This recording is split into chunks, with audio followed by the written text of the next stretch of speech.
नूर के पैकर तमाम नबियों के सरवर सल्लल्लाहु अलैहि वसल्लम ने इरशाद फरमाया, हलाकत में डालने वाले 7 गुनाहों में से बचते रहो, वो ये हैं। हुजूर ने फरमाया जो बंदे को हलाक कर देते हैं वो 7 गुनाह। नंबर 1 फरमाया अल्लाह का शरीक ठहराना,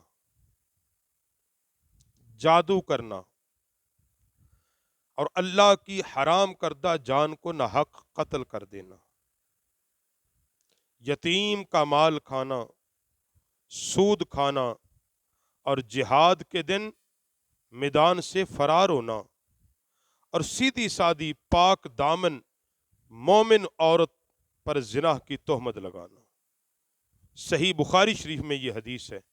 सही बुखारी किताबुल विसाया के अंदर ये हदीस है कि नबी अलैहिस्सलाम ने ये फरमाया कि ये 7 ऐसे गुनाह हैं ये तुम्हें हलाकत में डाल दें। और दूसरे मुकाम पर आका अलैहिस्सलाम ने फरमाया कबीरा गुनाहों में से ये हैं कि अल्लाह का शरीक ठहराना, जादू करना और वालिदैन की नाफरमानी करना और किसी जान को नाहक कत्ल कर देना। इसलिए हजरात इन गुनाहों से बचा जाए। ये वो गुनाह हैं कि ये करोगे तो हलाकत के सिवा कुछ नहीं। अल्लाह का शरीक ठहराओगे, ईमान से हाथ धो बैठोगे। जादू करना कराना ये हराम कतई है। इसी तरह यतीमों का माल खाना, सूद खाना, और सूद के ज़िमन में बात हदीस में आ गई। हम कहते हैं कि हम अल्लाह को मानते हैं, हम उसके रसूल को मानते हैं। अब अल्लाह ने क्या कहा? अल्लाह ने हराम की चंद चीज़ें। क्या चीज़ें? खंजीर का गोश्त हराम है, नहीं खाना। किसने कहा है? अल्लाह ने कहा है। जी। सूद से रुकना है, किसने कहा? जी अल्लाह ने कहा है। शराब नहीं पीनी, किसने रोका? अल्लाह ने रोका। खंजीर का गोश्त मैं नहीं खाता। जी क्यों नहीं खाते? अल्लाह ने मना किया है।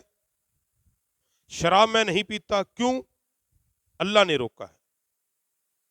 सूद खाऊंगा, मेरा कारोबार है, जाती मफाद है। मगर ये याद रखो सूद इन दोनों से बड़ा गुनाह है। सूद इन दोनों से बड़ा गुनाह है। नबी अलैहिस्सलाम ने फरमाया अदना दर्जा गुनाह यह है कि बंदा अपनी मां से सोबत करे। सूद का 1 टका का। सूद इतनी बुरी चीज है हजरात, इसलिए खुदा के बंदो सूद से बचो। और सूद ऐसा है कि जिसके लिए अल्लाह कहता है कि जो सूद खाता है मैं अल्लाह उससे ऐलान जंग करता हूं, मैं अल्लाह उससे ऐलान जंग करता हूं। और नबी अलैहिस्सलाम ने फरमाया हलाकत में डालने वाले अमाल में से सूद का खाना जिक्र किया। अल्लाह हमें इन गुनाहों से महफूज फरमा ले।